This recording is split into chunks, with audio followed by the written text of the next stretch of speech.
నిన్న ఒక unexpected news అనేది ఇండియా అంతటా స్ప్రెడ్ అయింది, వినే ఉంటారు. మియన్మార్ నుండి ఉల్ఫా ఐ అనే ఒక సపరేటిస్ట్ మిలిటెంట్ గ్రూప్ వాళ్ళ మీద ఇండియన్ ఆర్మీ డ్రోన్ దాడులు చేసినట్టు క్లెయిమ్ చేసింది.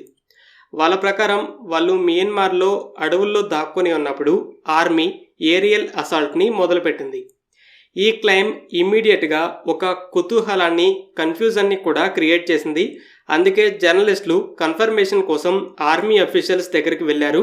ఇంకో పక్క డిఫెన్స్ అనలిస్టులు ఏ లెవెల్లో దాడి జరిగింది అని అంచనా వేయడం స్టార్ట్ చేశారు. కానీ సర్ప్రైజింగ్లీ ఇండియన్ ఆర్మీ కానీ డిఫెన్స్ మినిస్ట్రీలు కానీ సైలెంట్గానే ఉన్నాయి. ఎలాంటి అఫీషియల్ స్టేట్మెంట్స్ ఇవ్వలేదు, ఫొటోస్ని షేర్ చేయలేదు. కొన్ని మీడియా రిపోర్ట్స్ని బట్టి ఒక ఆర్మీ అఫీషియల్ అలాంటి ఆపరేషన్ ఏమీ మేం చేయలేదని చెప్పారు. కానీ ఇంకో పక్క ఉల్ఫా ఐ మా సీనియర్ లీడర్, 3 టాప్ కమాండర్స్ కూడా చనిపోయారు, ఇంకా చాలామంది గాయపడ్డారని క్లెయిమ్ చేసింది. మరి అసలు ఈ ఉల్ఫా ఐ ఏంటి? నార్త్ ఈస్ట్లో ఉన్న కొన్ని రాష్ట్రాలని ఇండియా నుండి సపరేట్ చేయడానికి కొన్ని మిలిటెంట్ గ్రూప్స్ అనేవి ఇప్పుడు యాక్టివ్గా ఉన్నాయి. మెయిన్గా 4 రాష్ట్రాలని సపరేట్ చేయడానికి సుమారు 15 గ్రూప్స్ ఉన్నాయి. మణిపూర్లో 6, నాగాల్యాండ్ని సపరేట్ చేయడానికి 4, అస్సాం 3, త్రిపుర 2. ఈ 15 గ్రూప్స్లో top 3 head ex national socialist council of Nagaland, Isak Muivah, NSCM-IM అంటారు. Next united liberation front of Asom independence, ULFA I, people's liberation army, PLA, ఇది మణిపూర్ కోసం. ఈ 15 గ్రూప్స్లో 10 మియన్మార్ బోర్డర్లో ఉన్న దట్టమైన అడవుల్లో బేస్లని ఏర్పాటు చేసుకొని ఆపరేట్ అవుతున్నాయి. ఇంతకుముందు ఇండియన్ మిలిటరీ మేఘాలయ, మిజోరాంలలో ఉన్న ఇలాంటి మిలిటెంట్ గ్రూప్స్ని అంతం చేసింది. ఇప్పుడు ఇన్సర్జెన్సీ జరుగుతున్న రాష్ట్రాల్లో కూడా 2 గ్రూప్స్ని కంప్లీట్గా డిస్ట్రాయ్ చేసింది. మరో 4-5 గ్రూప్స్ చిన్న చిన్న ఫ్యాక్షన్స్గా విడిపోయాయి. ప్రజెంట్ యాక్టివ్గా ఉన్న ఈ groups Indian army, police, infrastructure మీద దాడులు చేస్తున్నాయి. ఆర్మీ కూడా రైడ్స్ చేస్తూ ఎలిమినేట్ చేస్తూనే ఉంది. కానీ ప్రజెంట్ ఉన్న గ్రూప్ లీడర్స్ రిక్రూట్ చేసుకున్న వాళ్ళకి ట్రైనింగ్ అనేది మియన్మార్లో జరుగుతుంది. ఇలా 15 గ్రూప్స్లో 10 మియన్మార్ నుండి ఆపరేట్ అవుతుండగా టాప్ 3లో సెకండ్ ప్లేస్లో ఉన్న ఉల్ఫా ఐ అనే అస్సాం సపరేటిస్ట్ గ్రూప్ మా మీద పెద్ద లెవెల్ డ్రోన్ దాడులు జరిగాయని క్లెయిమ్ చేస్తుంది. అస్సాంలో ఉల్ఫా అని ఇంకో గ్రూప్ ఉంది. ఇంతకుముందు అస్సాం సపరేటిజం కోసమే దాడులు చేయగా ఆర్మీ దాని మిలిటరీ వింగ్ని నాశనం చేసింది.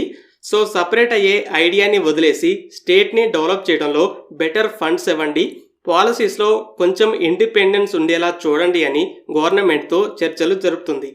అయితే ఉల్ఫా ఐ ఇండిపెండెన్స్ అనే పేరుతో ఇలా మరో గ్రూప్ కూడా ఏర్పడింది. ఇది సపరేటిజం కోసమే.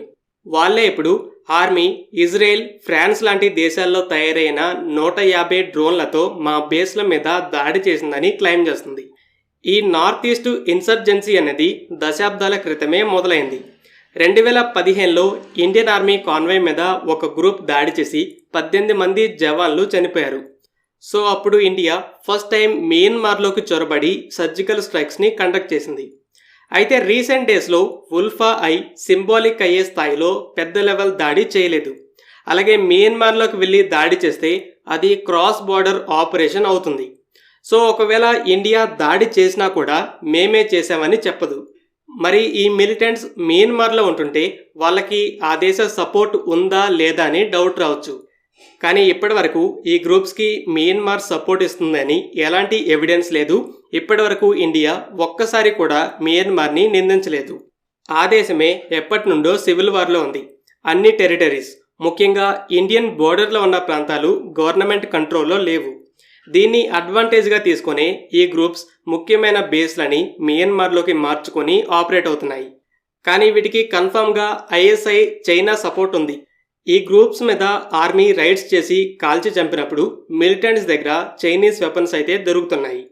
ఓవరాల్గా ఈ ఉల్ఫా ఐ అనేది మా మీద ఇండియన్ ఆర్మీ 150 డ్రోన్లతో దాడులు చేసిందని క్లెయిమ్ చేస్తుంది. కొన్ని మీడియా రిపోర్ట్సే కానీ డిఫెన్స్ మినిస్ట్రీ కన్ఫర్మ్ చేస్తున్నట్టు కానీ రిజెక్ట్ చేస్తున్నట్టు కానీ ఎలాంటి స్టేట్మెంట్ ఇవ్వలేదు. సమర్థించుకోవడానికి రీసెంట్ టైమ్స్లో మేజర్ అటాక్స్ లేవు. క్రాస్ బోర్డర్ ఆపరేషన్ అనేది మియన్మార్కి ఒక అవమానం అవుతుంది. ఒకవేళ ఇండియన్ ఆర్మీయే ఈ దాడులు చేసినా కూడా అఫీషియల్గా చెప్పదు. ఫ్రెండ్స్, ఈ వీడియో మీకు నచ్చినట్లయితే లైక్ చేయండి. అలాగే మరిన్ని ఇంపార్టెంట్ డిఫెన్స్ అప్డేట్స్ కోసం మన ఛానల్ని సబ్స్క్రైబ్ చేసుకోండి.